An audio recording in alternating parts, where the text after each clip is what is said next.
Hard Hat's all about showing up to play hard, doing what it takes to win. If you want to cement legacy, win another. He's your third center. You don't want to pump him up too much, but it's hard not to. This is maybe the most I've ever agreed with you.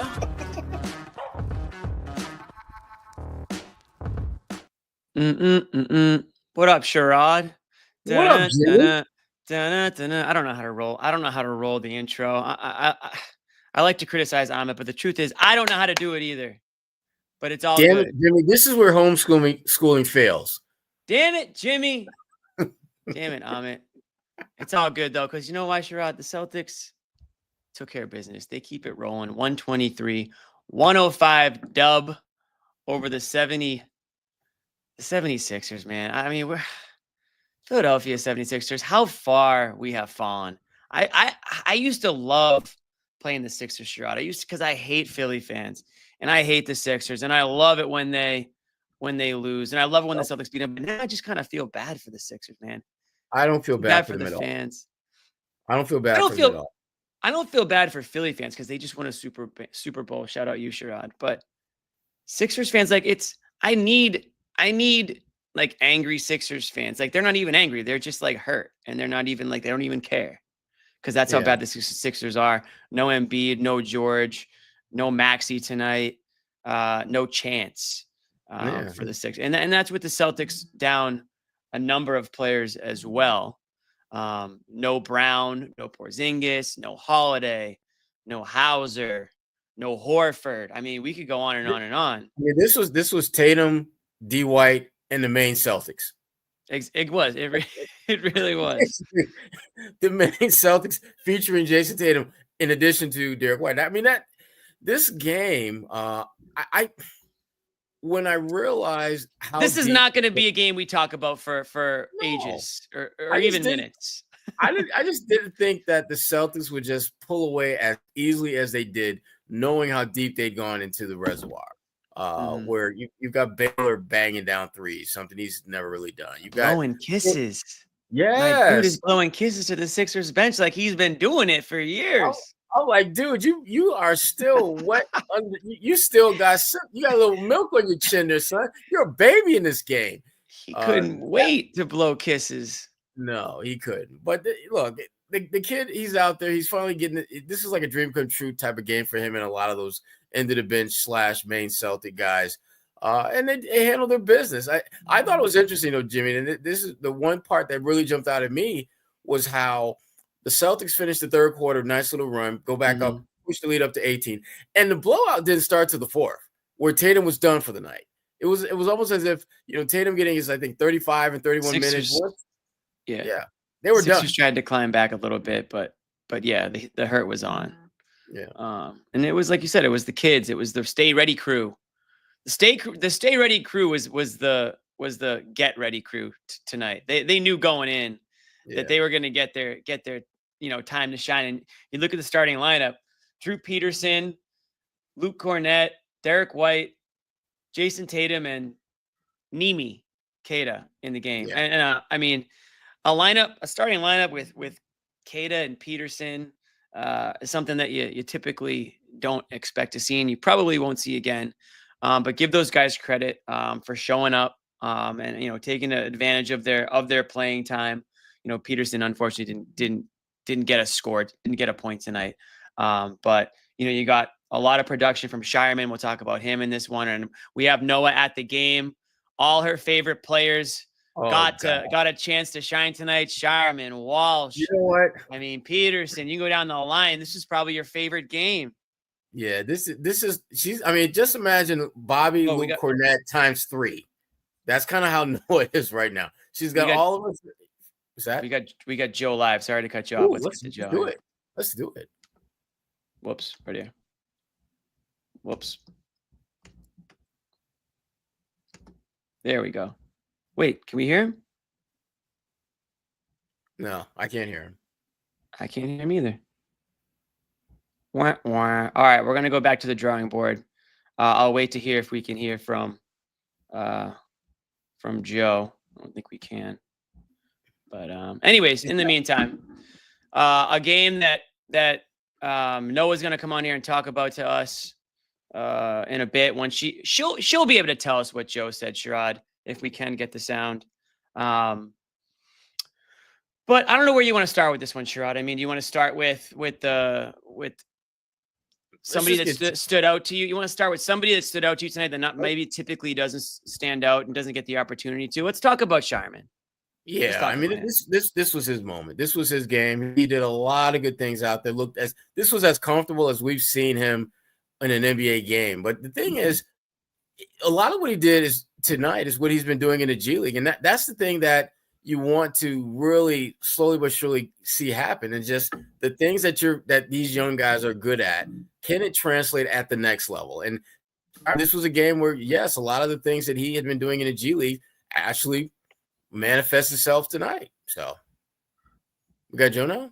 No, I was just testing it, but still nothing. I'm not going crazy. We still don't have anything. Anyways, checking in a minute. Sharman was good. I mean, Sharman was really good. And he got it going early and never really let up in terms of just being comfortable, knocking down shots. And I thought defensively wasn't bad. We've seen better, but he wasn't bad. No, I mean, listen, this is a game. They were very, very thin. There's not really, much of a typical bench to speak of here. But when you talk about Pritchard coming in again off the bench, giving you 19 points, Sharman giving you 15, and then old friend Torrey Craig, or I should say new friend Torrey Craig. We saw him at the jump.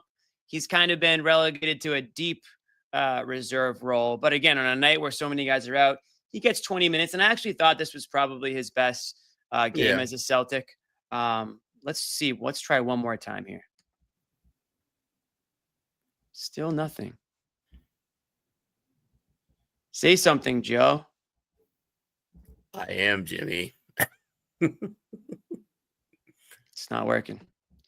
Damn it, Amit. I'll say that again. But this was a game where you did have to dig deep. But again, talking about Craig, what did he do, Sherrod? He hit his shots. He waits for the shot in the corner, hits the three. That's really all you can ask for a guy that's coming in, roughly about a 40% shooter. And again, this was a game where guys had an opportunity to show when they can contribute in situations that call for it, basically. Yeah. These aren't guys that are going to have big roles going into the playoffs down the stretch. You're not going to have situations with 4 starters are out or 3 starters in a bench player or a role player, I should say, in Hauser. But this is why this game, take it for what it is. It's nice to get these because you do get an opportunity to see guys that on a great team like the Celtics, you typically don't see. Right. So, absolutely. That's kind of what you can take out of this. Yeah. And as our good friend Sylvester Toe Jr. Points out, the bench mob, they definitely showed up and showed out tonight. I mean, pretty much everyone that came off the Celtics bench was able to contribute in some way, shape, or form. And that's what you want. You want guys to make the most of these opportunities because, when will, Drew Peterson or Sharman get a chance to play this many minutes in an actual NBA game? Not this year with the way this team is built and constructed. Not many, if at all. So no. I give those guys credit for making the most of their opportunity and handling the business. Yeah, and then of course you had Tatum. He's the tried and true guy who, you weren't sure if even Tatum was going to play tonight, Sherrod, after missing last night's, but gave it a go tonight and didn't really look too hindered out there. 35 points, 7 rebounds, 2 assists, 14 of 23 from the field for him. Just a, pretty efficient game all around from Tatum. As you can see, 7 boards, 5 of 11 from 3. So he hasn't really, skipped a beat, got a little extra rest. And really what this is, Sherrod, is, and Tatum got his minutes. And what did he end up playing? He ended up playing 31 minutes. So not too bad on a night where he certainly didn't need to play any more than that. Maybe even 31. It's probably more than he needed to play. But let's be real. This game is just get in, get out, get the W, and get ready for Saturday against the Lakers. Because that's what everyone's kind of waiting for, I think, if you're the Celtics at this point. Yeah, get the win, stay healthy, and that's really all you were looking for in this one. So it'll be interesting to see how the Celtics look roster-wise for that Lakers game. I mean, are they going to be at full strength? Are going to be closer to full strength? I expect them to be closer to full strength for sure, but I don't know if they're going to have all their pieces. I don't have a feeling for whether, we'll see Porzingis out there. who to me, he's the one wild card in all of this because Porzingis, I mean, he's still the cheat code. I mean, he's still the one guy that opponents have I think a challenging time matching up with because of his ability to stretch the floor, his ability to score from the elbow, his ability to be a rim protector. There's a lot of little things that he does, and when he's not out there, you know, there are going to be nights where you're going to miss him more than others, and certainly against a team like the Lakers, the way that they're built, he could be a major problem for the Lakers if he's able to play, and the Celtics know this. Yeah, I mean, I think Porzingis is probably the biggest unknown of them all because it's a sickness, right? And you're just not really sure. There's a bad flu going around. They say it's the worst flu in the last 20 plus years. I don't know if that's what he has, but if it is, I mean, I have some friends that have been, you know, dealing with it for well over a week, and it certainly went around Massachusetts for a while. Again, I don't know if that's what he's got, but I wouldn't be surprised if he has something similar. And so hopefully he's on the mend and he couldn't be ready for Saturday. I feel like on the broadcast tonight, and I just maybe missed it online, but you know, Holiday was practicing with the team. So he's obviously getting close. You know, I don't know if again, that's just something he's going to go through a light workout with the team or whatnot. But the fact that he's out there, the fact that he's participating in the practice, and who knows when he's going to say, yeah, let's just give it a go and, you know, tape it up. Let's get out there and I'll just, you know, kind of protect it as best I can. You got Jaylen Brown dealing with a knee injury. How serious is that? I guess we'll find out. What's the deal with Hauser? Was that ankle? I think it was an ankle, I believe. Yeah. So yeah, these guys are a little banged up right now, but I am sure that if any of them can play, they will, because this is a game that everybody has circled. Not just the fans, but I think the players really get up for these matchups. Celtics, Lakers, LeBron coming in. They've had some great battles against LeBron teams over the years. And then you've got Luka, you know, NBA Finals. Luka, it's not a rematch of the NBA Finals because, well, we all know why. But Luka, you know, being in the building on Saturday night after the NBA Finals and you know, just being the electrifying player that he is, the Lakers arguably playing the best basketball in the entire NBA right now, Sherrod, or at least right up there, second in the West. I mean, you're talking about a team that was like kind of fighting for a play-in spot there for a minute. And now, you know, it's amazing how quickly things can change. I mean, a lot had to happen for it to change. They had to get arguably the best player in the NBA, and it's still wild to me how that all went down. And I think if you're a conspiracy theorist, you have every reason to have the tinfoil hat on right now and I wonder how Luka ended up on the Lakers and how, you know, with all that's going around the NBA, how this is so much better for the game all of a sudden, and Celtics, Lakers, and all of a sudden a potential rematch. I'm just saying, if I was a conspiracy theorist, and I just might be, I might have my antennas up a little bit, Sherrod. Saturday night's going to be wild. What do you think about the Lakers, the way they're playing right now? Or, you know, if you're the Celtics, what can you expect from this Lakers team? Well, the one thing that they're doing that I don't think most people anticipated was they're stepping up their game defensively. You kind of figured that they would be a pretty potent offensive team with guys like LeBron James, the all-time leading scorer in NBA history, and Luka, who has been, you know, he's got shots and plays in the bag that are damn near unguardable. So you figure offensively they'd be okay, but their defense has been really good. And I think more than anything else, their defense is good because there's a high level of accountability. When they had Anthony Davis back there, he really cleaned up a lot of the mess that other guys left. And they became very reliant on that. And they know that without him, without that inside interior presence defensively, you have to be better at guarding your yard. You have to be better in a more individualized basis, and you have to become a better help side defender. And the Lakers have shown a lot of growth in those areas in a short period of time. So that more than anything else is why this team is one of the top teams out west because of their ability to defend at a relatively high level, which is a stark contrast to what they did before. And to be honest, it's freaking mind-blowing that it's happening with Luka. Because the one thing that we've seen, the one thing that we've heard, the one thing we've been told time and time again is Luka can't defend. There is no D in the name Luka. I know it's a short name, but there's no D in that. And there never has been. And yet you look at him now, he's moving well laterally. He's contesting shots. He's getting in passing lanes. He's doing all the things that you. He's the new guy. Exactly. And he's playing as, I mean, he is a great example of when coaches and players talk about sometimes in order to be the best version of yourself, you gotta move into a new zip code. And that seems to be the Gotta case with keep it Luka. moving. Luka was already a 5-time first-team All-NBA player, but now he looks more and more like a guy that can lead his team to a championship, more so than he could do at Dallas. And I say it in that order because LeBron James, as great as he is, he now has someone who can take the reins and allow him to just frankly do a lot of the other stuff and not have to be the brain trust of what the team's doing. Luka can do that stuff, and they can switch back and forth. And that's what makes this team a very dangerous playoff opponent. You've got the Luka Lakers on a 7-game winning streak. Going into tonight, they play the Knicks tonight, I believe, and that's a 10:30 start. So that one should be tipping off shortly. That should be a fun game to watch too. But you look at them, and I'm looking at their team stats right now. 6th in field goal percentage in the league at 48.2%. That's one of their numbers that stands out the most. But nothing else really stands out, Sherrod, from like what they do really, really, really well. I think it's lightning in a bottle right now, certainly for them. I think Luka being the new guy is going to be on his P's and Q's, his best behavior. He's going to be trying a little bit extra hard. And then they've got LeBron. And I'll say this about LeBron. I can't have the LeBron debate tonight, Sherrod. We're not going to have it. We're not going to have it, but we might have it Saturday night. Who knows? He's still doing the damn thing in his age 40 season.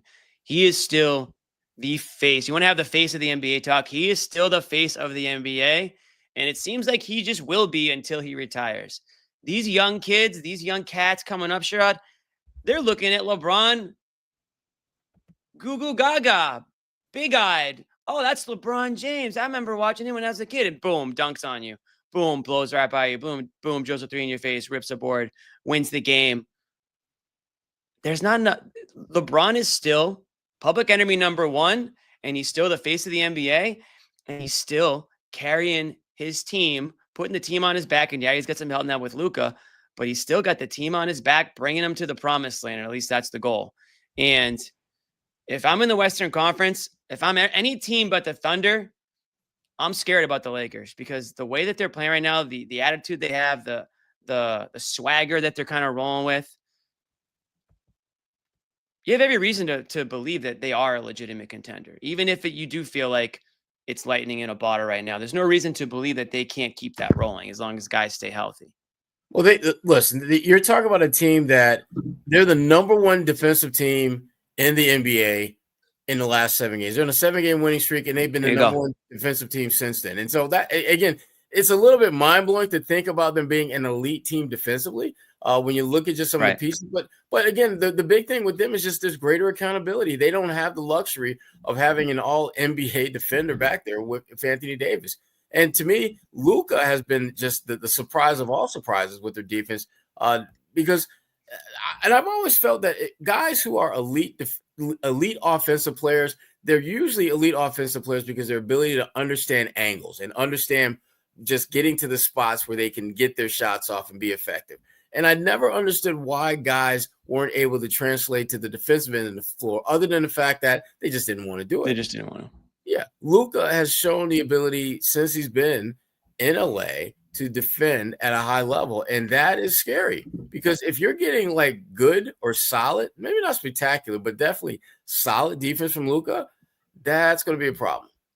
That's a big, big problem for teams. So in 9 games for the Lakers, Luka's averaging 22.9 points, 7.7 rebounds, 8.2 assists, shooting 40% from the field, 30% from 3, 72% from the line. Again, not numbers that would like jump out at you, but to your point, Sherrod, it's what he's doing for them on the defensive end now. And by the way, we're reading Luka's numbers, but here's LeBron James' numbers this season. 24, almost 25 points a game, 8.5 rebounds, 8 assists, 52% from the field, and a shade below 40% from 3. I mean, it's just insane. This is ridiculous. I mean, we're not going to have LeBron MVP talks, but I'll tell you what, man.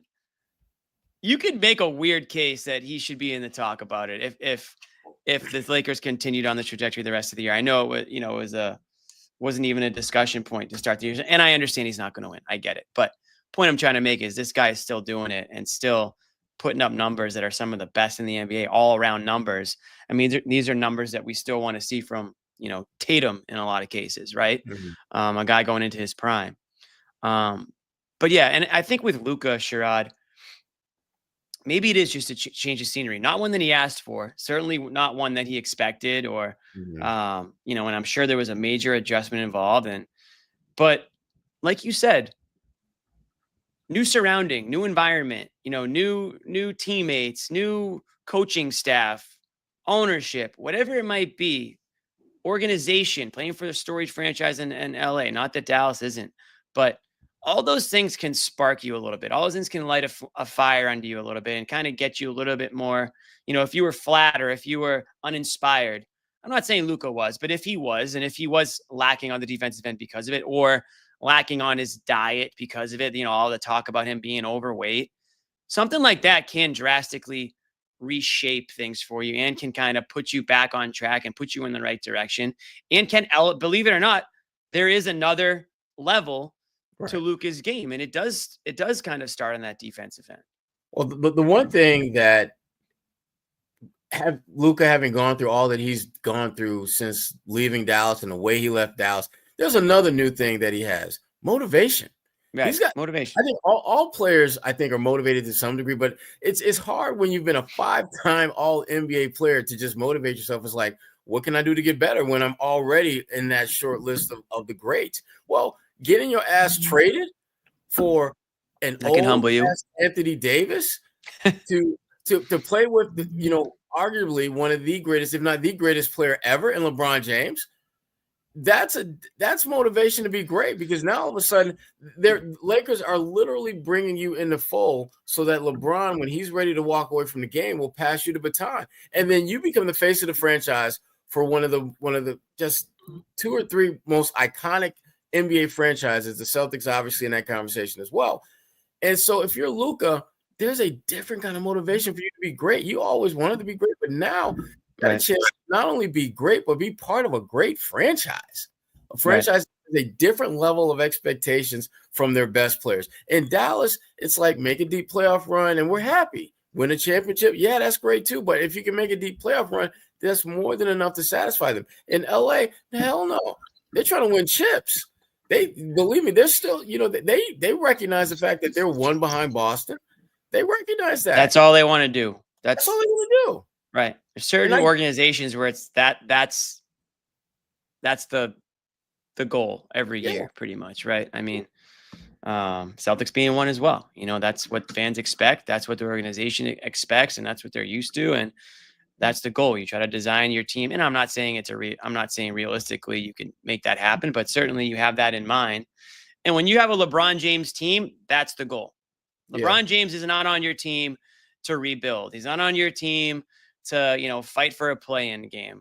He's on your team, especially, and he's still playing this game at the level that he is because he wants to win another championship, and he's going to do everything he can. He's proving that right now to do that. And I think that's probably inspiring to guys like Luka, for example, who see how hard this guy's worked over his career and see how he's still going strong, see how he's still hungry.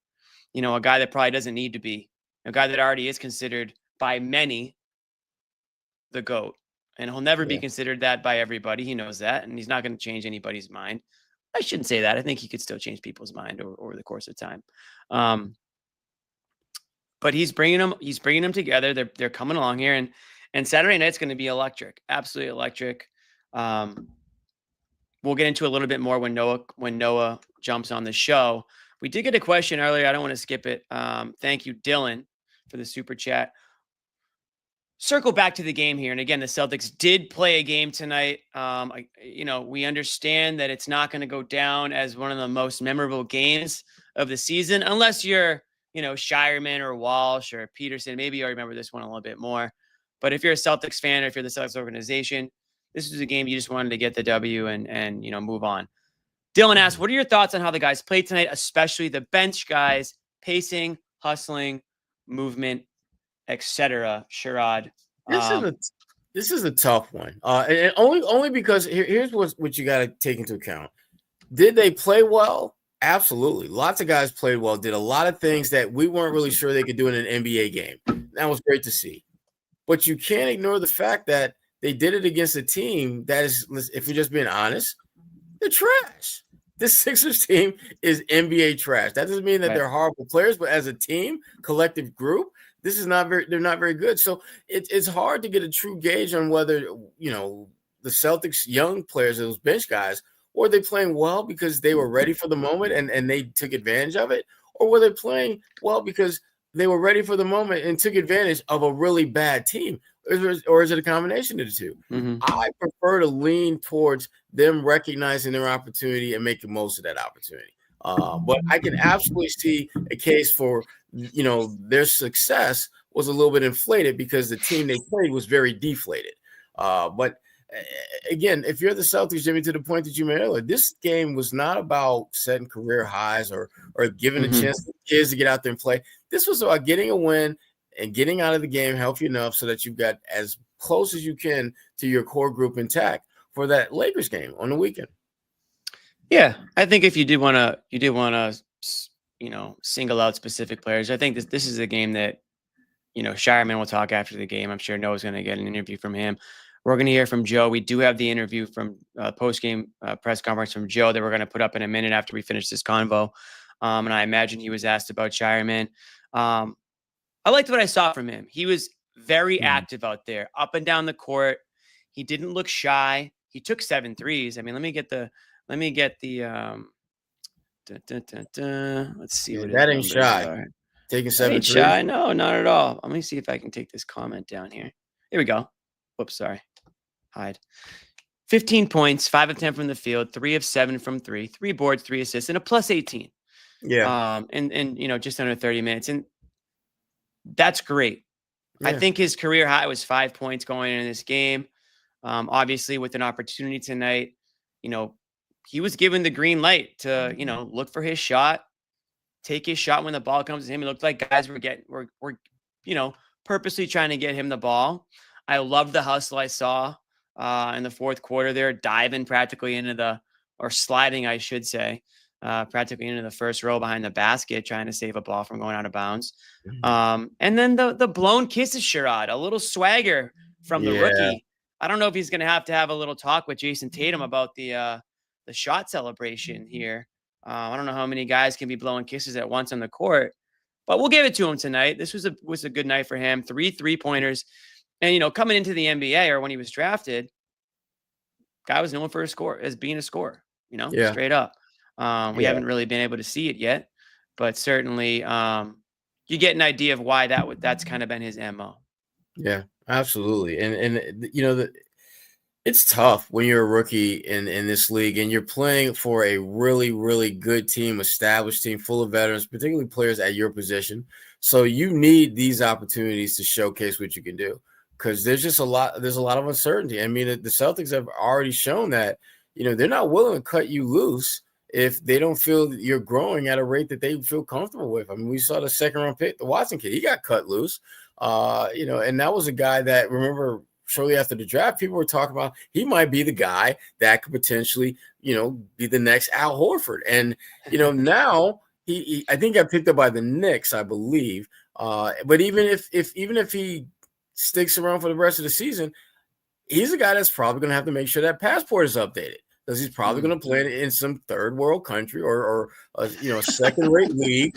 Maybe not third world, but third world country, second-rate league will all conflate at some point in the basketball ecosystem. But he's not going to be in the NBA much longer. And again, the Celtics have shown the ability to just recognize when it's time to cut your losses. And when to add some new blood. You look at most of the guys that, were traded away. Life did not get better for many, if any of them, after they left Boston, basketball wise. But Shireman, like I think he's a good player. I'm a little bit. I'm not crazy about the blowing kisses things because it gives me flashbacks to our good friend Gershon Yabusele. Remember, every time he would score, he would do the little bow and arrow thing, and And You mean Philadelphia 76er Yabusele now?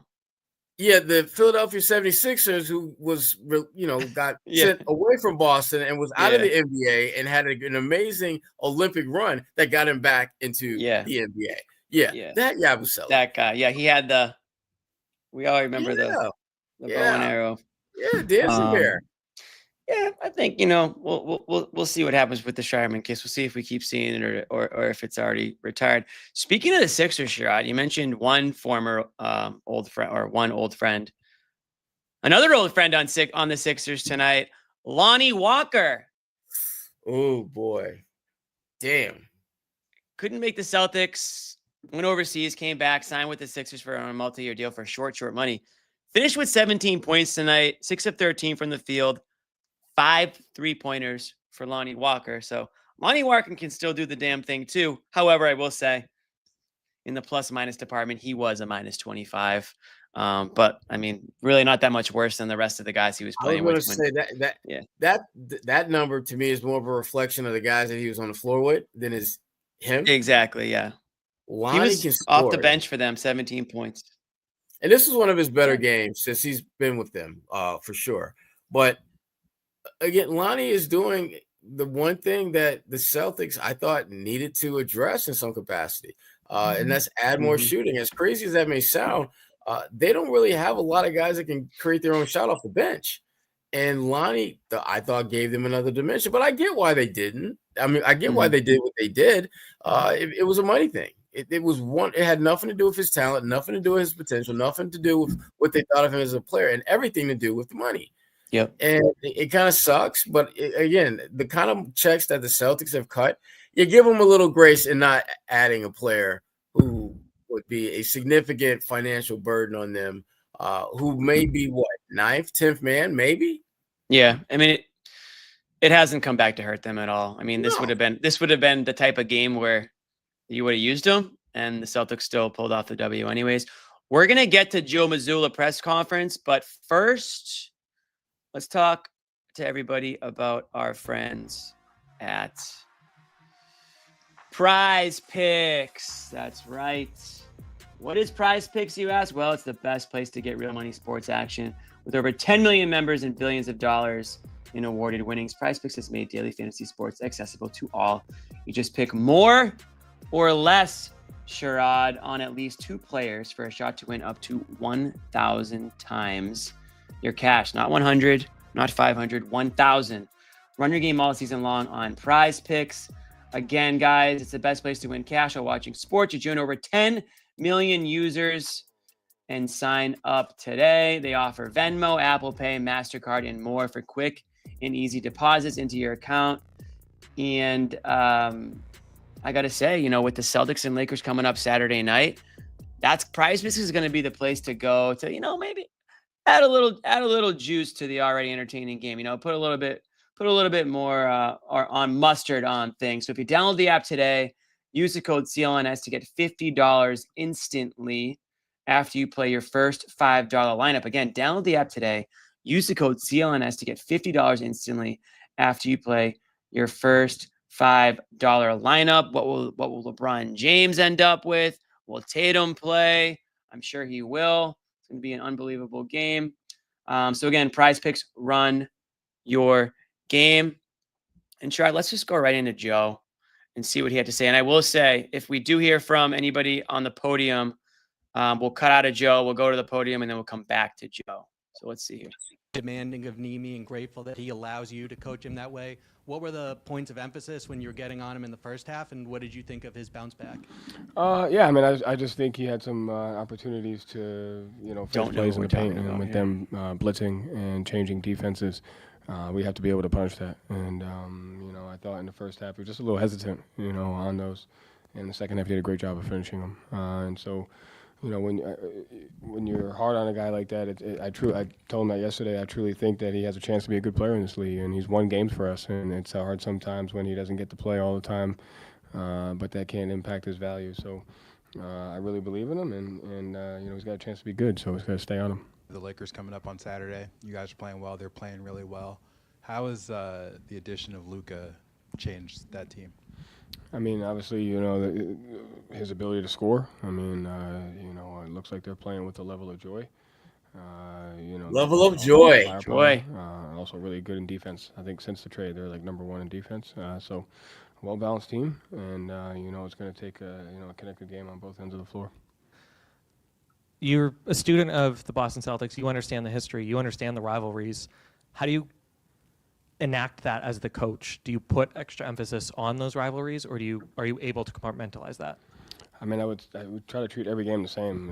I mean, every game is a must-win game until the game is over. So, obviously those are there, and yeah, it'll be a different atmosphere having a team like the Lakers there. But I think the idea is every game should feel as if it's the most important game, and when you can do that, you're able to stick to the process of that. But at the same time, you feel the honor of playing in a game like that, because you've seen the battles that two franchises have gone against. And so there is a level of appreciation that you have to have. At the same time, it's a game it's a must-win game. Whatever happens after it doesn't really matter. Jason had 35 points, 7 rebounds, 3 steals, and it kind of seems like nobody cares. What does it say about him to have a game like this and just kind of be like a ho-hum night? Yeah, I mean, I'm glad you said that because I think that's true and I think that's important. I think that's good. But, I told him after the game, you did your job. Your job was to score 35 and sit the fourth quarter in a game like this, and he did it, and he was great. And he found a great balance of taking great shots. I thought it was super aggressive in the first quarter. I thought his defensive activity was just as good. And again, to sit here and have him do that and to be the last question of the night just kind of shows how good he is and what he does for us. But he did his job, and he was great in it. And there you have it. Coach Joe on a number of things. I don't know who he was talking about in the first question there. Maybe Noah will be able to tell us, but had some good things to say about I think it was Nimi. It was Nimi? Okay. Had some good things to say about the Lakers coming to town on Saturday, and had some good things he finished there about Tatum. Do you have a point there with Tatum? It was a good question. I think it was Corrales basically just saying, 35 ho hum, not even gonna make the game story, Right. Well, I mean, this is kind of the thing with Tatum. I mean, Tatum can have a horrific game, and then you look at the box score, and he's got 27 points. He's that good. Bad nights for him are in many historically awesome nights for a lot of players in this league. So for Tatum to have a high-scoring game like he did tonight in super efficient fashion, even if it was the Sixers, it's nice, but there's so many other things that are much more pressing and frankly far more important to this team. Developing those young guys, getting them some confidence, getting them some run in real NBA games, having them play with a little bit of purpose and personality, which we saw with Shireman. Those are some of the things that really mattered more than Tatum getting you a whole home 35. But again, it's not diminishing what he did. It's diminishing the importance in the eyes of their fan base of what he did. Tatum scoring 35 points is going to barely raise an eyebrow among Celtics Nation, as it should not, because he's that good.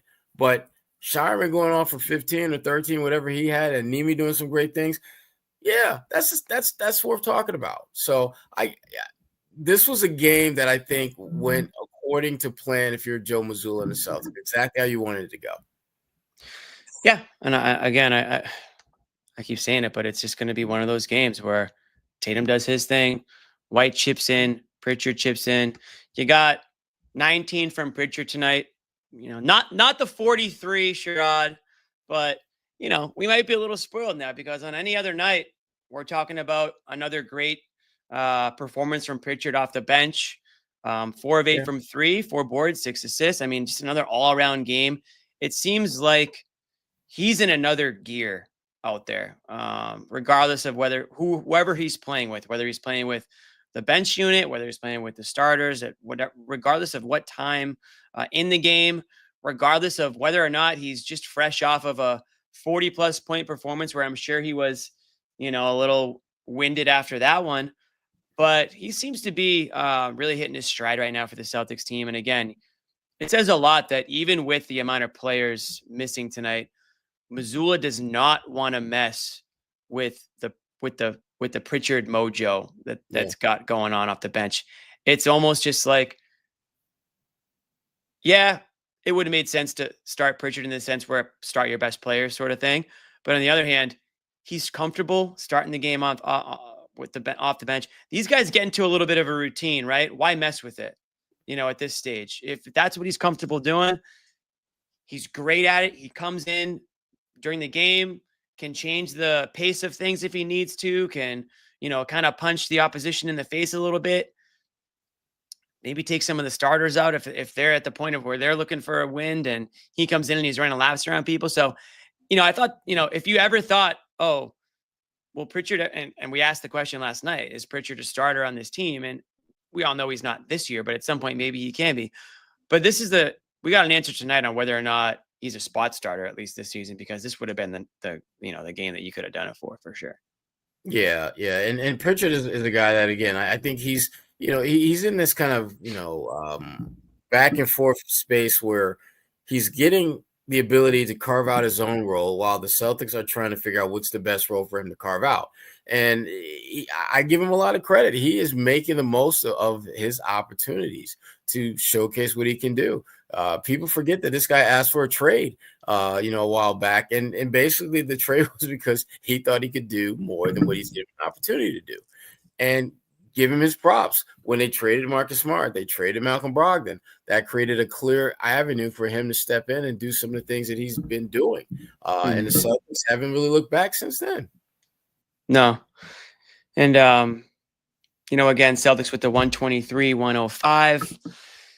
35 from Tatum. You got 19 from Pritchard. We talked a little bit about, guys like Shireman. We talked a little bit about, you mentioned Kate off the bat. What'd you like from Craig tonight? 12 points. We mentioned him briefly. Yeah. He's still like riding that. Is he an end of rotation guy or is he a stay ready guy? And I'm not sure if this changed anything tonight, but I will say they brought him in to hit shots, basically 3-point shots, play defense and, in and out. This is the ideal stat line. Of course it came in a situation where, kind of put an asterisk next to it. But the point is, able to find the basket a few times tonight, find the bottom of the basket, grab a few boards, contribute. Yeah, and I like the fact that he was aggressive. I like the fact that he just did not seem as, and that may very well be just that when, he was still acclimating himself to his new team. And that's a process that there's no one size fits all way to do that. So there may have been some of that maybe limited him and made him, less impactful earlier, but he knocked down his shots. He didn't really seem like he was forcing any of those shots. His defense, I don't think was great, but it didn't suck. And this was just overall, this was a good night for Torrey. Yeah, he's not gonna he's not shut down by any stretch. He's not the fastest guy on the court, but he's a career role player, and that's kind of what he is on this Celtics team, and that's what he's gonna be probably on the next team. It kind of just is who he is. Depth guy, filling in a role perfectly tonight and what you would need. There is one guy we haven't mentioned tonight because Bobby's not on the show tonight, and that's really the only reason why. I know it hasn't jumped on yet. But Sherrod, I kind of gave it away, but who do you think was the game's plus minus leader tonight? Who do you think that was? The $20 million man, of course. Our good friend. Oh, you're muted, or I can't hear you. The $20 million man. The $20 million man. Yep. 9 points, 7 boards, 4 assists, plus 26 in 32 minutes. Luke Cornett. What else can you say about Luke? He is the joke's over. This guy is legitimately contributing to the Celtics team. They said on the broadcast tonight, he's like in the top 10 plus minus in the NBA for guys, or I don't know if it was plus minus, but it was for qualified players. Basically had to do with that essentially though. This guy is just continues to play his game smarter and smarter out there. It feels like he's he's in step, I would say is a good word to put it, with the players that are on the court. He kind of knows where he needs to be. He's putting down more lobs. Guys are going him a little bit more. Again, only 4 field goal attempts tonight, but a very efficient 4 of 4 from the field. And just a dependable guy. I mean, when you talk about like what it takes to get on the court, Joe Mazzulla needs to trust in you. That's the biggest thing. Yeah. That's why he has so many issues with Kada half the time, right? That's why you see the stay ready guys. He just kind of picks one on, seems like on any given night, just to see if tonight's the night where one of these guys is going to sort of separate themselves. But with Kornet, there's none of that anymore. I mean, Kornet is a legitimate part of this rotation. And last year, even last year, we talked about it. Like, if Kornet's in the game, like there's a big problem. But it feels like that's not really what you feel the same level anymore, right? I mean, of course, like, do you really want to see him playing, 40 minutes, on in the playoffs or something, right? Right. No, you don't. But like, he's still able to contribute. He's still able to, be somebody who can, help this team. Yeah, and that's what you want. I mean, that's ultimately, Jimmy, what it comes back to. Can you help this team win? And what capacity does that look like? And Luke, again, he's an intangibles guy. The stuff that he does that helps his team win doesn't necessarily reflect clearly how important it was in the scorebook. I mean, he had 9.7 rebounds, 4 assists, tonight, which is a good stat line, particularly for a guy that's, is a fill-in starter. 4 blocks too. How about that? Right. Yeah. So it was a very good Luke game, but a lot of this comes back to, what's your level of maintaining that level of play? Can you do it consistently? Are you giving them a little bit more at times than what you normally do? This is kind of a Luke-esque line, 9 points, decent rebounds, decent assists, low turnovers is kind of what he does. And so if you're the Celtics, you are enjoying the fact that you're getting a lot of consistent production from your third center. From your third Exactly. center, your first center tonight. I'll tell you what, though. He might be somebody's second center. I don't know, Sherrod. He might be inching his way up. There's a team out there that can make him feel like that could possibly be the case. Your $20 million man. I know Bobby thinks he's just going to continue to take hometown discounts and be the third center until the end of time. I'm not sure if it works that way. I think at some point guys want to get theirs. Yeah. But certainly Luke's doing everything he can this year to prove that he is, more than just a third center, right? Somebody that team can actually depend on, and a smart basketball player out there. So you got to give a little shout out to Luke. Guys, Noah is at the game. She's in the locker room right now. I think Derek White, I heard, was talking earlier. So we're going to get Noah on, hopefully in the next few minutes, get her take on this game and get her opinion on the Lakers and things moving into Saturday. We're going to have good coverage of Saturday's game, Sherrod. There's a little rumor that you might be in the building Saturday. There's a rumor that I might be in the building Saturday.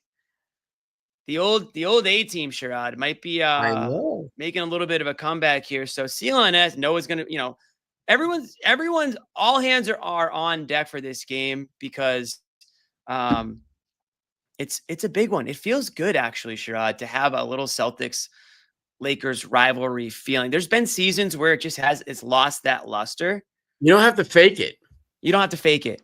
Yeah, you don't have to fake legit. it. It's legit. It's not easy to have both teams, at the top of their game or near the top of their game. That's why the NBA Finals was so much fun. When the Celtics went, beat the Lakers, and then when the Lakers paid it back. I mean, that was peak. Celtics Lakers. It's been hard to replicate that ever since. Teams have been good at different points. But the Celtics versus LeBron has always been a rivalry, and Celtics versus Lakers has always been a rivalry, some years more than not. And when you have both those things coming into the Garden, both teams playing great basketball, LeBron playing great basketball, players on the Celtics, Tatum, White, Brown, whoever, that are playing really, really great basketball, you get an absolute prime time game situation. Tickets, when I last checked, were going for $500 just to get in the door. We're talking like last row balcony here. Scares me a little bit because I want the true real fans at this game, Sherrod. I'm a little concerned that they might be priced out a little bit. I'm wondering how that's gonna affect things. But if you are going to the game Saturday night, man, are you in for a wild atmosphere? I mean, even like just showing up at Saturday, right? You're going to show up, you're going to get to Boston early, right? You're going to try to get dinner somewhere, maybe hit the bar or whatever, walk around the North End. As Tom Brady would say, maybe get lubed up. Who knows, be careful because it's a marathon, right? But exactly. But this is going to be high intensity. I really hope that the Celtics, the players here, understand the magnitude of this one and can get up. It's the home games that I'm worried about, Sherrod. It's not the road games. It's the home games with this Celtics team that, for whatever reason, they just don't seem to get fired up the same way. But I do feel like, and here we go, a little Celtics Lakers lower here. 8:30 start, so it's a late one, Sherrod. This is about as late as it gets for a game out in the East Coast. Yeah. You're talking about a game that's going to end after Before 11. Yeah, probably right around 11, give or take with the national TV. There's going to be there's a lot going into this one, and I don't know what to expect. I'm hoping for the best from both sides, and I think if that's the case, the Celtics should take this one. I expect them to be favored by a few points, especially at home, and I do think they are the more talented team. I don't think that's a hot take. But they obviously got to be healthy too. Is there anything about this matchup that you're going to be looking for specifically, or that if the Celtics can do this, they got a better chance at winning, or if the Lakers can do this, maybe they have a better chance at winning? Is there anything that kind of stands out to you?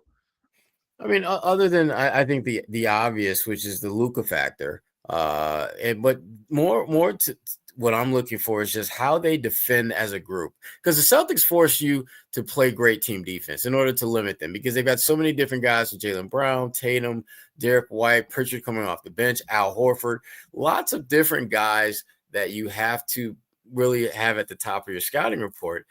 And it'll be interesting to see how do the Lakers deal with all the different looks that they're going to get from Boston, because we know with pretty good certainty that most of what the Lakers do is going to go through LeBron and Luka, but you can't make that same. You don't get the same vibe with the Celtics, because it can go through Tatum, it can go through Jaylen, it can go through D. White, it can go through Pritchard off the bench for Zannis. Lots of different ways the Celtics can really go at you, and that's going to be interesting to see how that plays out, because I don't have a feel one way or the other like what's the Celtics are going to emphasize, because frankly they've got some options. They've got a number of options, and they need to be smart about executing, focusing on what those options are, and then just really just trying to make it happen. Yeah, I do think that the Celtics, again, it's good that the Lakers are playing defense, Sherrod. It really is. And I'm happy for them. Shout out to the Lakers for finally playing defense and realizing that, you got to play it to, win games. And Bobby will hammer home the defensive side of things all show. But if the Celtics just play their game, and if they just play defense, if they just play solid basketball, and again, I know we're commending the Lakers for the way they're playing, but the talent level is still much different as far as I'm concerned. If you've got an engaged Celtics team, and I think you will, this is a game that I really do think that they're going to be able to take control of early on. They've been able to, LeBron has given them some big performances over the year, but they've also been able, the Celtics fans have been able to get in LeBron's head over the years too. And I'm not saying do anything out of line, but I am expecting, an emotional crowd. I'm expecting the fans to kind of let them have it. Like the old days, the Cavs days and the Heat's days. And this one to kind of be like turn back the clock type performance. But it does have the potential to be a legendary type game if LeBron gets into one of his zones. I think you can try to, unlike some other teams though, I think the Celtics will be able to kind of force LeBron and force Luka to try to get rid of the ball. Because, and I know that those guys are going to do whatever they can to shoot it, but the Lakers team's just not deep enough like some of these other teams can, where they can defer more, and they can, like the Celtics, for example. But making Luka frustrated is something I think some teams have been able to do. Frustrate Luka, let him get into a battle with the officials, be physical with him, make him take tough shots. I'm not saying he won't hit a few. He hits some of the toughest shots I've ever seen. But at the end of the day, Sherrod, if you're in his face, if you're making things difficult for him, he can get frustrated and taken out of his game a little bit. And that's when you start to see it like fall on the defensive side a little bit. Yeah. And I think that's going to be the key. We do have Derek White here. Let's see what Derek White had to say after the game. We'll go to the locker room here at Derek White. I don't know what Philadelphia's basketball. I want to know how. So I got hit in the face. But they were temporary, and I was supposed to go in. New teeth again? Like 2 weeks ago, but I kept pushing it off to get like my permanent ones. But I'm gonna go tomorrow. Did you just like shove them back in? Shove them back on? Not exactly, but kind of. You knew right away. Yeah. Luckily they were like right there, and I picked them up. And then we went to the back, and I was trying to debate how I was going to go back, and then got some glue, and I put the mouthpiece on, and you're good to go. Does it hurt? Got some glue. Did all of them come out? Like, how many teeth fell out? So these four are like connected. It's like a bridge. Okay. I think it's what the dentist people call it. Shout out Boston Dental. I'll see y'all tomorrow, by the way. And so that fell out. Yeah, it's not a pretty sight. So thankfully, I covered my mouth right away. Somebody's appointment is getting moved back. They don't know it yet. You now pull the mouthpiece. Is that something you'll consider? Yeah, No. You're right.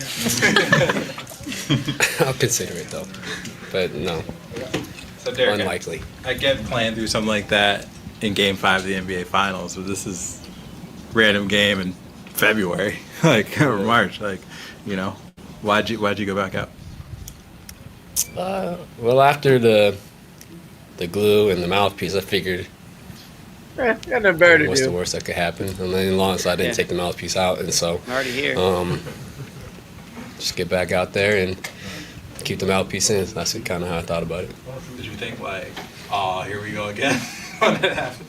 No, I knew what happened, and I knew why it happened, and I wish I went earlier, but so I wasn't freaking out too much because I knew what happened, but it was definitely interesting. You really seem to love Baylor's hustle play at the end of the game. What got you so jacked up for that one? Yeah, just a big time effort. Kind of surprised how fast he was running, honestly. And then the slide, it was just a great play, great hustle. And he could easily just let him get a dunk, and but just doing everything he needs to do, and had a big game today. Took advantage of his opportunity, so it's good to see, and I was happy for him. Think you're going to be able to get all patched up in time for Saturday? Yeah, I told you I'm going to dentist tomorrow. We'll be good. Why does your face end up as like the target for so many things, seemingly? What? Well, Front of it. I don't know. Gotta start not doing that, I guess. I don't know. That was kind of a weird play. Obviously, the first one was pretty crazy, but this one wasn't as crazy. But I've been putting off the dentist, and so that's on me. Derek, speaking of Saturday, just as a basketball guy, how much does it mean to you be a part of the Celtic-Laker rivalry? Yeah. I mean, watching the documentary or the first episode, you kind of see like the beginning of it, and it's just pretty cool to be a part of it, and a long line of great teams on both sides, and great players. So Saturday will be no different, and it's gonna be a fun one. Thanks, Derek. That's right. Man, somebody's getting their appointment pushed back. They don't know it yet. They're gonna show up and be like, wait a minute. I thought I was supposed to be here at 9:00. Nah. Somebody got a calendar notification that their appointment was just pushed back. But you know what? It's for the greater good. This is important. That's why this is like getting the police escort to the stadium, to make sure you get to the game in time. Exactly. Shout out Derek White. We didn't even really mention it, Sherrod, but this dude is hockey tough, man. And he's losing more teeth than anybody on the Bruins is this season. I'm telling you, I used to playing think, a lot harder than them too. Yeah, I used to think guys like Sean Thornton, they'll miss a tooth every now and then, no big deal. But damn, this is not supposed to happen in the NBA.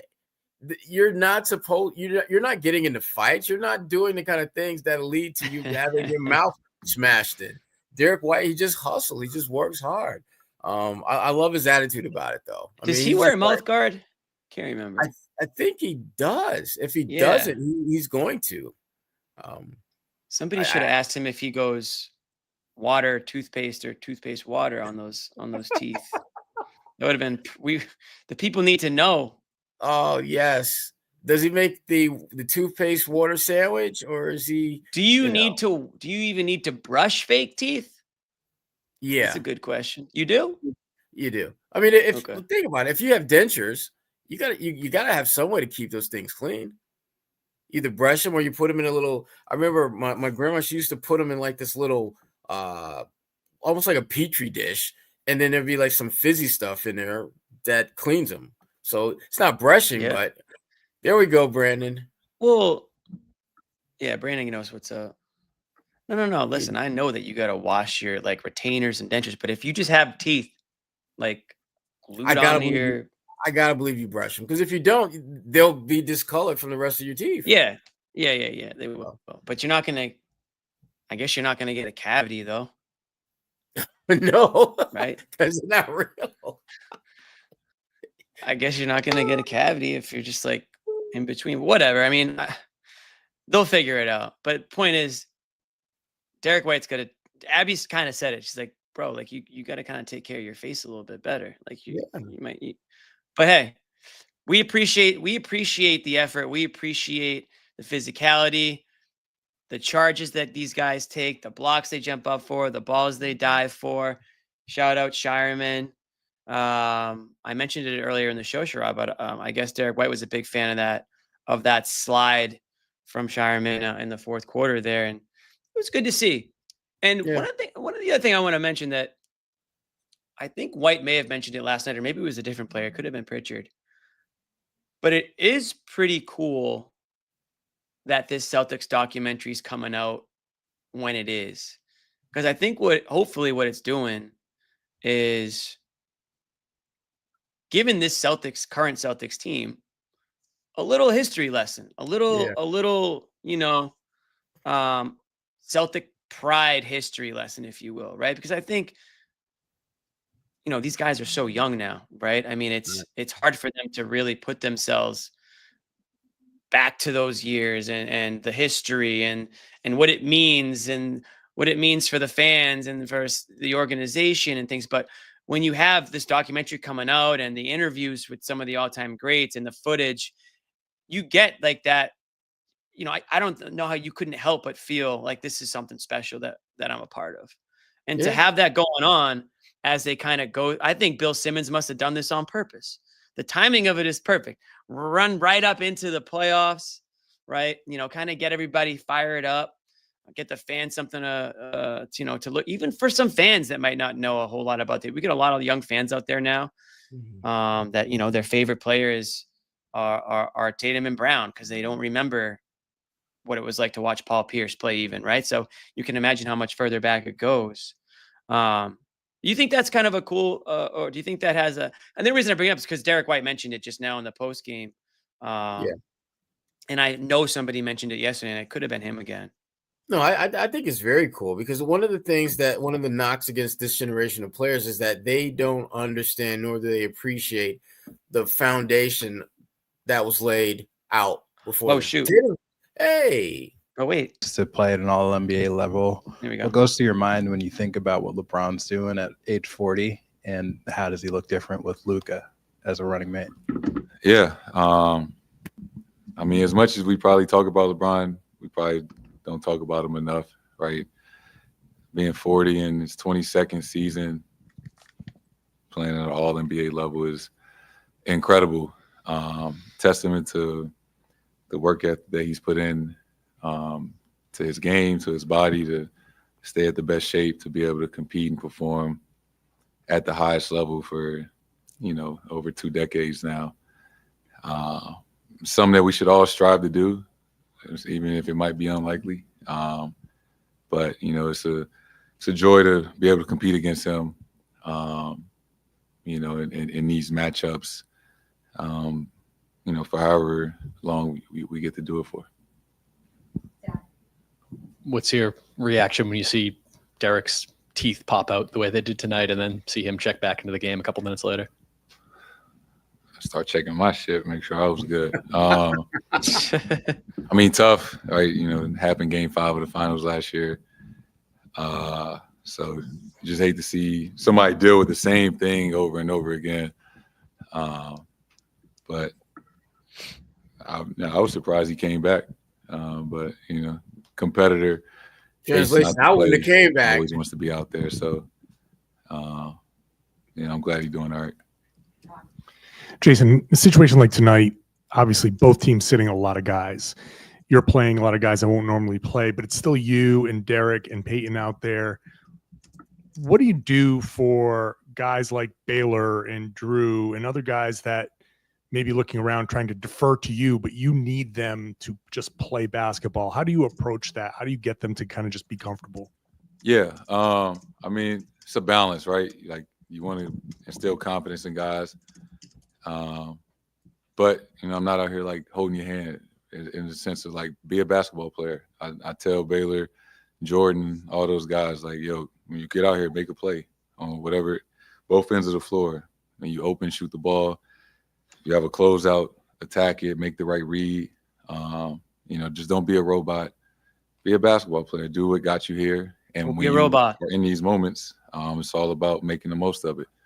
And just making plays.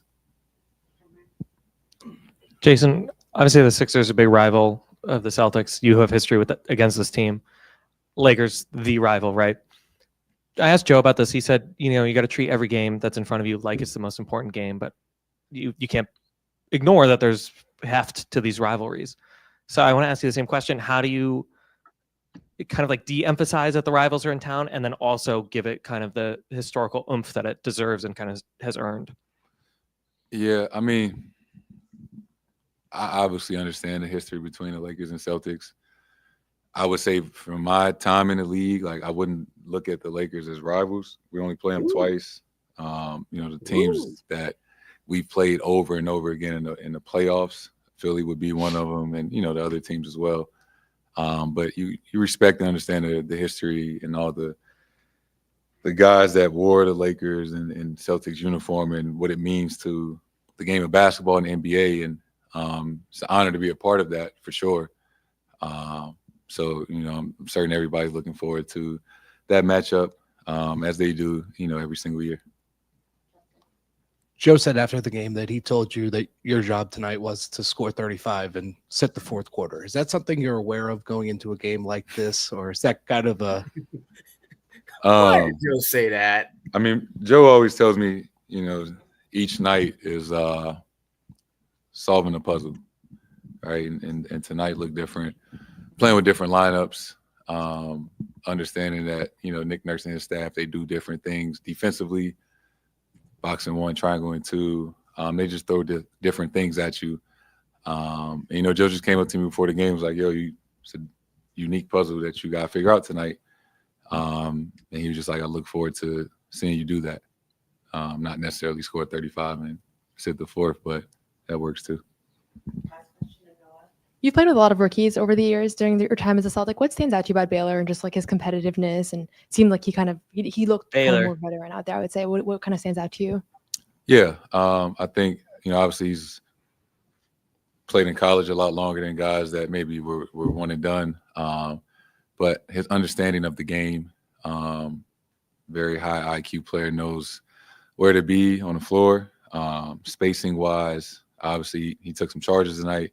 He got a steal in the backcourt in that third quarter. He just has really good instincts. Obviously he can shoot the ball. Not, the most athletic, but understands how to use his body and his tempo to be effective throughout the game.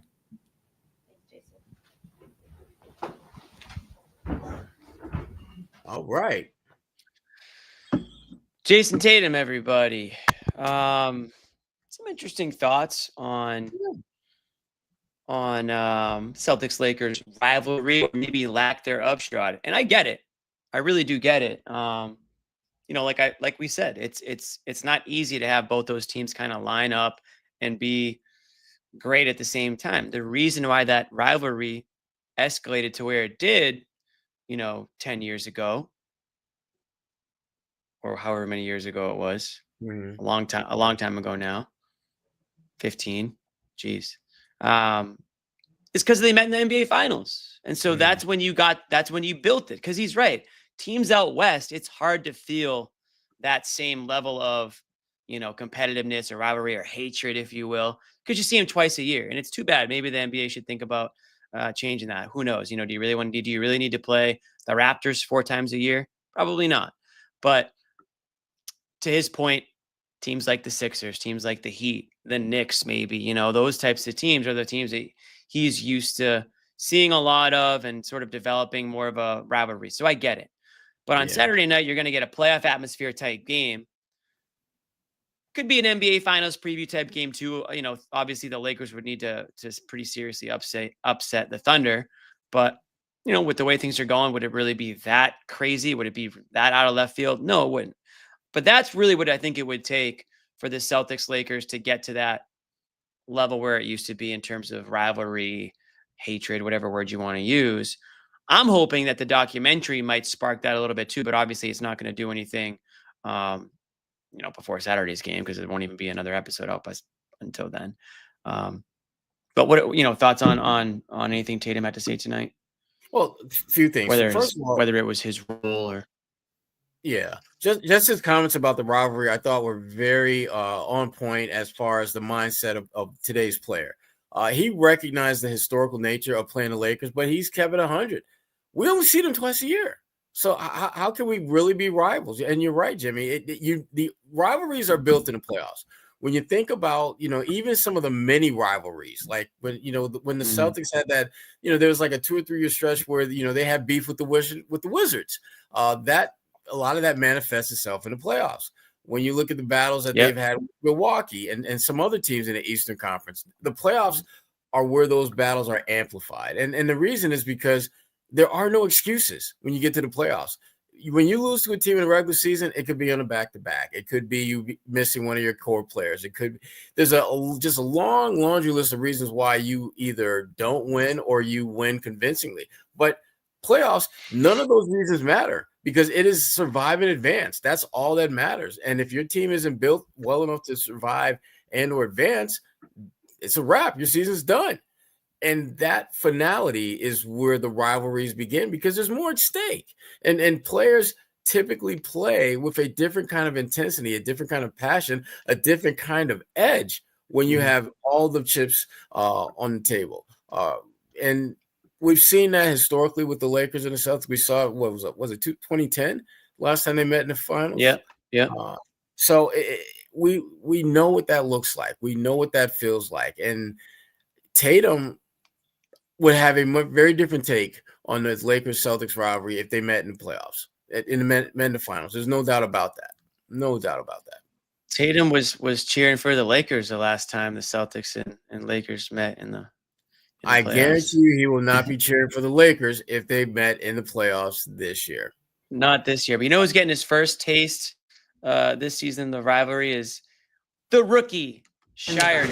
It was a lot of fun. It was a lot of fun for sure. At the end of the day, it's just one performance and, try to be, short-sighted and be on to the next game. But it definitely felt good, make an impact.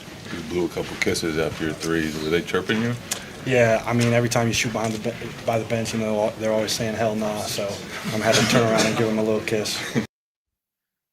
No shy, man. Already getting in. Like I said, already getting into it with the opposing Aaron team's is not bench. shy. He's not shy. Not shy okay? at all, actually. I like Bailey, you know, like look at Bailey getting comfortable with the media, getting comfortable with the opposing team. Just heard from Noah. She's setting up. She's going to jump in and give us some info on what she was able to find out after the game, her thoughts on this Celtics win over the Sixers tonight. This is probably one of her favorite games because all of her main babies were able to get some playing time, and she was probably able to put the finishing touches on all of her sidebars that she has on each Celtics Stay Ready crew member. She's probably just putting the final quotes in. She's going to have 10 articles written ready to go on all these players. No, but we're going to get Noah in a minute here. And then we'll get her thoughts on this. I don't know if I should call it a rivalry game, Sherrod, but it's a big game Saturday. It's a big game. And it's a big game, not just because it's the Lakers, but because they're playing really well. And the way this season is playing out, I don't think anyone will be shocked if these two teams meet in the finals. I mean, they're both number 2 in their respective conferences. They're both playing really well. They both have the kind of rosters that you could see making their way through their respective conferences. But the point that you made earlier, Jimmy, and I think that I find myself thinking a lot about this, is that the Lakers have, I think, good team chemistry, but they don't have good team wisdom. And by that, I simply mean they don't have guys that you feel comfortable and confident are going to be able to handle the mental warfare that exists when you get to the playoffs. And I don't care what any young player tells you, it's a different game when you get to the playoffs. There's no one who's ever been to the postseason who will tell you that game 1 of the playoffs is no different than game 71 in the regular season or game 21 in the regular season. Bullshit. It's an absolutely different type of game because there's so much more at stake. And I just don't know if the Lakers and their really good role players are ready to withstand that. And also their head coach, you know, this is his first go round, you know, and if they get to the playoffs, which they should, and if they get like the number 2 or 3 seed, which they should, how is he going to handle being a favorite? Because it's a different kind of pressure when you get to the postseason. So you don't think LeBron and Luka is enough to be ready for, you know, the playoffs? Those both guys who have at least been, you know, Luka hasn't won, but he's been to the finals, and LeBron obviously has been to a number of them and won a few. 2 guys don't beat 5 or 6 or 7. They can certainly impact the game in a big way, but they're going to need those other guys to step up. They're going to need them to play a little bit beyond their level of wisdom that they've shown thus far. And it's not like they're dumb players or anything like that. They're just young. They're just not. They're entering territory they've never been in before. And typically when that happens, you don't perform as well as you've done when you didn't have that pressure. So somebody who always performs under pressure. Noah Dalzell, everybody. Welcome to the show. Tell me your microphone works. I think so. Can you guys hear me? Yes, it works. We can hear you. Yeah. Is it okay? Yeah, a little bit of an echo, but we'll have to make it work. Echo. It's fine. It's fine. Okay. We love it. We're gonna start with the game. I know that this game probably means a lot more to you than it means to other people due to some of the playing time that was given to some of the players that you've been following, I would say, more closely than most of us, talking about whether it's Shireman or Walsh or Peterson, or we go down the line. Tell us what stood out to you. Tell us who stood out to you in this one, and then we'll work our way to Saturday's game. First of all, this was the second best game of the year after last night. So Yeah, it has been a premier back-to-back here. Good call, Jimmy. Premier back-to-back here at TD Garden. Listen, I know obviously fans want to see the stars play, but you know, everybody else is also on the team. They're equally people, right? They're equally have a locker in the locker room and a seat on the plane and everything. And normally you don't really see any of those guys play. And tonight we saw all of them get a chance. over the last 48 hours, everybody, other than Porzingis and Drew has checked into the game. And I thought there was a lot to like about Baylor Shireman's play. There was a lot to like about just what he was able to do on both ends, like super impressive. I thought there was a lot to like about the fact that guys were ready to come in and impact the game who didn't play at all in previous games, like the Torrey Craigs of the world. So yeah, you want to have a culture and you want to have a team that people are ready to step in. And I think there have been moments this season where I felt like they didn't have it the way they did previous years. Like the stay ready thing wasn't quite there. Like it's easy to say, but to actually see those guys step up, they haven't always done it. So tonight, these last few games are important because ultimately, you want to have that culture established, and you also want to make sure that guys are developing. And I thought Baylor Shireman looked ready to contribute, whether it's going to be on a regular basis next year or not, but it was certainly a good showing for him, for a guy who hasn't really gotten an extensive opportunity in Boston. Yeah, well, it felt like Shireman stood out, I guess you can put it that way, out of all the guys that got some extended time in this one. It felt like he made the most of it, whether it was, taking 7 threes, which I'm sure that they said, hey, you're out there to shoot. This is the night for you to do it. Go do it. He wasn't shy about it at all. I think it was 3 for 7 from 3. Yeah, it's right there up on the screen. 15 points, obviously a career high for him. And then Derek White was asked about it after the game. The slide, it looked like he was sliding into home plate there in that fourth quarter. Yeah. Just very active. Yeah, no, I mean, I think the thing is like, obviously he hit some shots here and that's going to be important. And he's not just the fact that he made 3 3-pointers, but the fact that he attempted 7. There are a lot of guys on this bench that just won't take the open shots. And I think even he passed up some early ones. But yeah, the thing that stood out to me the most when I watched him in Maine, and I know Maine is its own thing, but he was the hardest playing player on the floor for both teams every single game that I watched him play. And, Maine guys sometimes lose focus because there's a lot of guys going ISO. There's players shuffling in and out. Like it's hard to be your best self, I think, sometimes in the G League. But Baylor literally was the hardest playing player on the court and diving on, loose balls, offensive rebounds, just playing the right way, really. And, that doesn't go away when you play in the NBA. Like if that's your mindset in a G League game, like that's going to be your mindset in an NBA game. And so I think I saw him do a lot of the same things that he does well in the G League, but just obviously against somewhat better competition. And still, the competition, I'll admit, they were not playing, the highest caliber NBA players.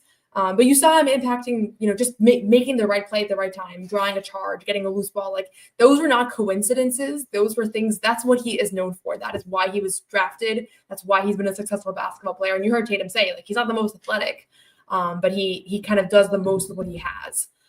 So yeah, I thought that was as good as you could hope for him in his 30 minutes tonight. And he's not going to play in the playoffs. But I think a lot of people wonder, is this guy a bust? Like that's kind of what happens when you don't see a guy who gets drafted in the first round show up in Boston. And I think that they just have a developmental program that works, and we'll see. We'll see. I don't want to say like because he has one good game, like he's gonna take off here. But yeah. But yeah, I think we all agree. We all agree he's not going to be a rotation guy in the playoffs. But with the way things have been going for Hauser right now, with the injury bug that he's been dealing with, whether it's a back or the ankle or whatnot, and some of the other things, guys, whether it's the stay ready crew not really being ready, they've been looking for somebody to kind of break out a little bit. And I'm not saying that, again, I agree with you. He's not going to jump into, the playoff rotation here, but could this type of performance give him just enough so that we might see him more often in the regular season, or he might be the first guy out of that, sort of group of guys that's kind of on the edge of the rotation, like the Torrey Craigs, the Shiremans, the Walshes, the Petersons, like somebody needs to sort of take the lead there.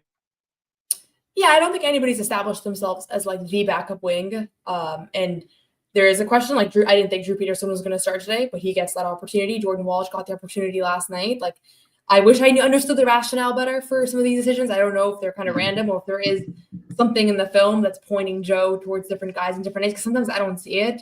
But yeah, it's going to take more than one game. But if one of these guys is able to consistently string together like these solid performances, I do think it's going to go a long way towards establishing them as the backup wing. And down the stretch here, over the next 5 weeks, there are going to be a bunch of these opportunities because Tatum and Brown are going to get their rest games. Drew Holiday is going to be out for a while. So this is like a little bit of their home stretch here, a little bit of their playoffs is this next month, because I have a feeling Baylor is going to see extended opportunities here. And the plan was for him to be in Maine earlier in the year, and he did that, and he played great. And now he gets the opportunity to kind of show what he learned. And the system is so jointed. I mean, if you looked at the starting lineup today, Neemias Queta, Jordan Walsh, Drew Peterson, I mean, those are 3 Maine Celtics guys, or not Neemias Queta, Luke Cornett, also a Maine Celtic guy. So you're seeing that those programs are connected. I know everybody, I know it's like, I am overly obsessed with the Maine Celtics, and I find the whole thing really interesting, but maybe a little. Sometimes it pays off. Tonight was one of those nights. So it was, you knew what to look for, I would say, more than anybody else, for sure. You mentioned, well, were you in there for Derek White, Noah? I'm not sure if you were in. I think you were in their locker room for Derek White, but I was in there. Yes. He had another. We've been talking about teeth a lot this week, and I guess Derek White is now in on the action. I don't know if you were able to ask him about his teeth brushing, whether or not he goes toothpaste first or not, but how is he doing? He seemed like he was in pretty good spirits despite once again knocking his teeth out. Yeah, that was actually like a pretty funny Derek White press conference. I think you can kind of see that he's actually a naturally funny guy. I always think this when we're in the locker room that he's really not awkward at all. I think it's just he's a little bit camera shy. But yeah, it was his 4 front teeth, right, that knocked out. And I guess the good news is that they were still the temporary teeth. So he actually had to go in and replace them. So I don't know why it took like almost a year between June and now to have to do that. Like his appointment was for 2 weeks ago, but at least I when we saw him lose a tooth, I thought maybe it was an unrelated, like new tooth, original tooth, but this is one that was going to go anyway. So I don't think it was a huge deal, but I did think it was pretty cool that he came back into this game because there was really no reason to. I mean, I thought he was going to because I know him at this point, but when the injury update came out, like probable to return dental injury, it's like, of course, because they're up by 20. There's, it's as meaningless of a game as you could have this time of year, and even still, he checks back in because he was like, I glued them back on, so why not? Yeah.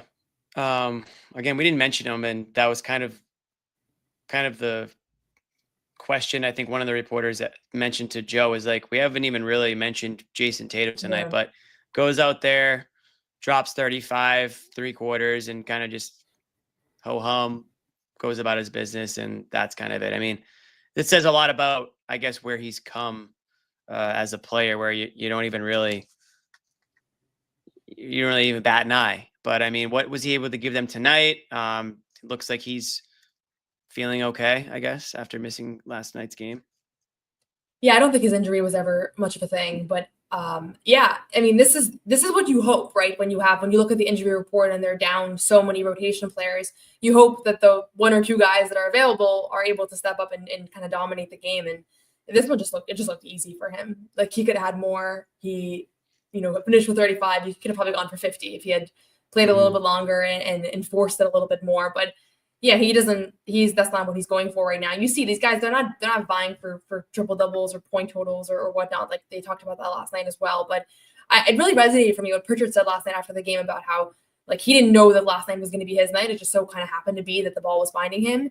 And I think tonight there was a good chance if you were going to predict who's going to go off, Tatum was primed to do so, but could have also been somebody else. But in this one, he kind of took care of business. And Joe doesn't often tell us like exact things that he tells players, but he disclosed that line, I think, because he felt comfortable sharing that message. But that was kind of what his job was today. It's 4:35 and don't play in the fourth. And you really couldn't have asked for more from him. And not only that, but just like watching him on the bench, he was so engaged with the younger guys playing. He gets a lot of flack for being kind of this more stone-faced guy on the bench. And him and Brown are both kind of like that. But this was one of the most animated games I've ever seen from him on the sidelines.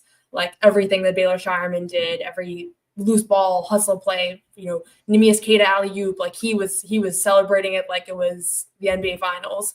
And so you could tell that these kinds of opportunities, like it's a good thing for the team camaraderie too, because all year these guys they don't even break a sweat during the game, and they come into the locker room and there's like 6 guys that really were meaningfully contributing. And I think that he enjoyed kind of watching everybody else enjoy some of that experience as well. you're around this team all season. Did you get the sense that, they are pretty close knit and they kind of, we can see it on TV, but you being around it in the practices, you kind of get that feeling that they are like tight, good teammates and like there for each other. And like tonight was, I guess, a good example of that. If you're talking about Tatum, kind of throwing his support behind a lot of guys that don't really typically get that opportunity. Yeah, I think the main thing I noticed is they never throw each other under the bus, like at all, to the media. And I think that's something that you kind of take for granted. You can tell that guys are genuinely happy for one another when they have success. Like with Pritchard and Derek. I mean, Pritchard and Derek are such like favorites, but you could tell everybody was so happy that they got that opportunity. I always think it's hard from where we stand to like really evaluate their dynamics and their personal relationships. And I try not to speak above like what I actually can, but they're pretty locked in pregame. Like nobody's really talking in the locker room pregame. And I actually went into Philadelphia's locker room and everybody was hanging out and chatting. And I was like, wonder if this is a good sign for Philadelphia or if they're about to get blown out because they were so loose. And obviously in their case, that looseness maybe didn't translate into the best performance. But yeah, I think you can just tell that they've been together for a long time. There's like some individually really close relationships, but in general, there's just a buy-in about the team success mattering more than the individual one. And you don't feel like, oh, there are guys playing for contracts or guys are playing for numbers. Like they're all playing towards the same thing. Nobody ever strays away from that message. We try to get them to say something interesting and they never do. They always say, it's not about my 50 points. It's not about this. It's really just about the team. Maybe tomorrow I'll score 2 points and I won't care, And I do think they believe it. It comes off so genuine when everybody's constantly hammering home that message. And I asked Joe about it before the game and I said, like, how do you kind of get that buy-in? And he was like, it's not buy-in. It's just like literally who they are. Like I didn't have to do it. Like it's their character. So I do think that part of it is really authentic. And that part of it I can pick up on just being around them all the time. Nice. Anything else stand out to you in this one? Any other players, whether it was Walsh, any of your I thought Torrey Graves guys? Yeah. Torrey was effective in his minutes. High energy, right place, right time. Looked like a vet. It was good to see him. But yeah, it was just kind of across the board. I mean, there's some guys that didn't do as much with the opportunity, and that's to be expected. I think Baylor was obviously the bigger story tonight, but everybody that came in seemed to know what they were doing, and that's the important thing. I think so that there's an understanding of the system, and nobody kind of comes in and looks lost. And I did feel like a couple months ago they would come in sometimes and look a little lost, and it's not usually the end of the world because it doesn't impact the final score or doesn't impact the outcome. But you notice those things, and I think that group is kind of gaining a sense of confidence and kind of togetherness, playing together as well. All right. That's it for this game. Now me and Sherrod have been talking way too much about this game, a game that we'll never literally talk about again. So I am officially moving on from this game, Noah. We got to talk about Saturday night because this is a game I've had circled on my calendar for a while. I imagine a lot of other Celtics fans have.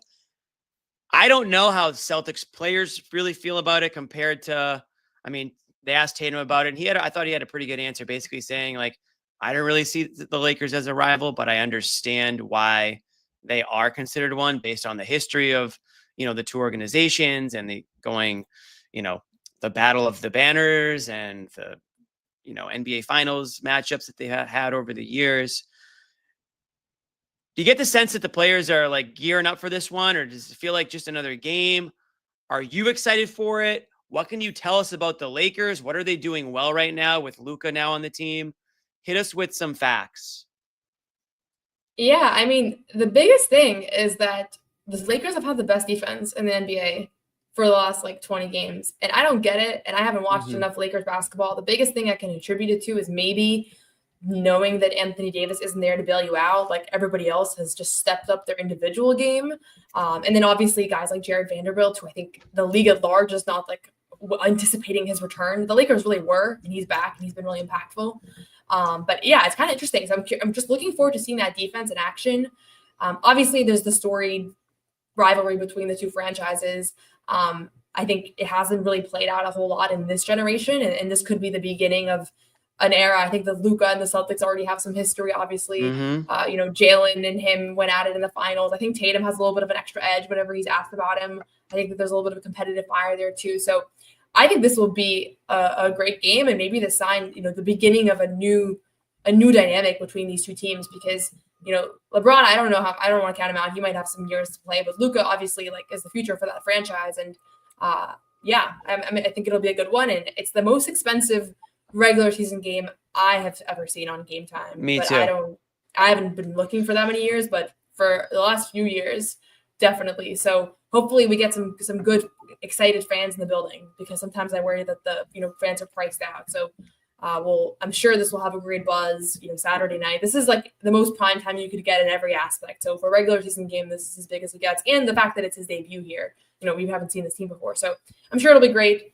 But I don't know exactly like the rivalries there yet. But I could see these kinds of games are like what sets the foundation for that.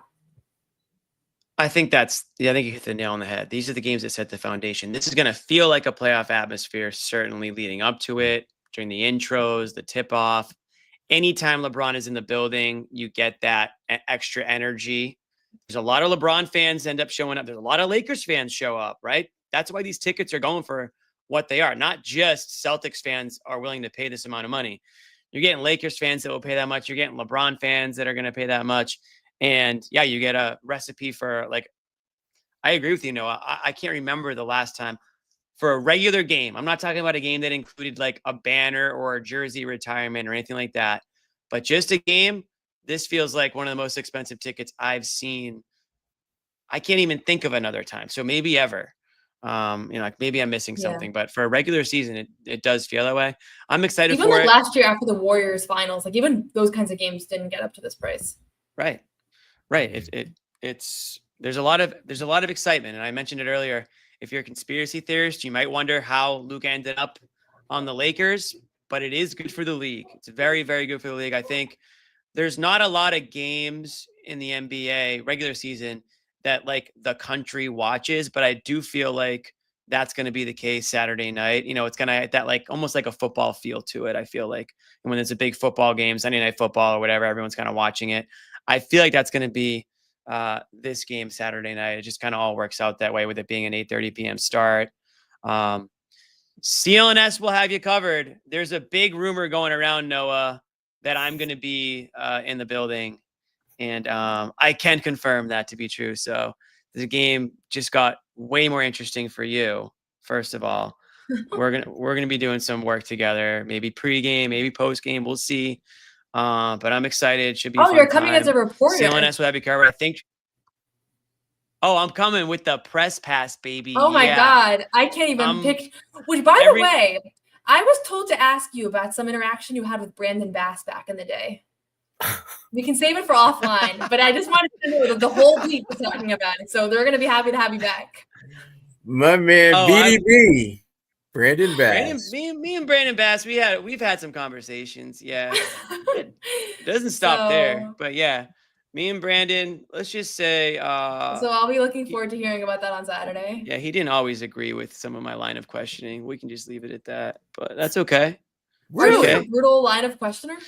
I wouldn't say brutal. I would say sometimes I just said what needed to be said. Sometimes these guys, they just what it is now, where they're used to everyone, kind of pussyfooting around, beating around the bush. Sometimes you just got to say the thing. Is this on video? Let them react. Yes, it's on video. Me and Brandon Bass? No, that's not on video. I've had, we're not going to get into it, but I mean, I was covering the team with KG. We had some tough, me and KG had some tough moments. Those keep me up at night, actually. But yeah, it should be fun. I'm looking forward to it. There's some side stuff too. Tatum Luka is a great rivalry. How about, no one's mentioned this, but Jaylen Brown and LeBron a little bit, little something there maybe. If everybody recalls, Jaylen Brown had an opinion about Bronny James not being a real NBA player, and that didn't sit well with Papa Daddy. James. Yeah, exactly. Daddy didn't like that. Daddy didn't like that. So there's a lot of little side things to look for on Saturday night. We'll have you guys covered. Appreciate everybody hanging out with us tonight. We know it wasn't the most interesting game to everybody except Noah, but we do appreciate everybody who stuck around, watched it. Want to thank Noah for jumping on with us. Sherrod, thanks for hanging out with me. We went 1 hour and 40 minutes on this one. That's what the kids would call crazy work. Happy to do it. And we will be here Saturday. Listen to the chat, drop some late likes. Noah, if you're listening, if you're watching, hit me with She's the right there, outro. Jimmy.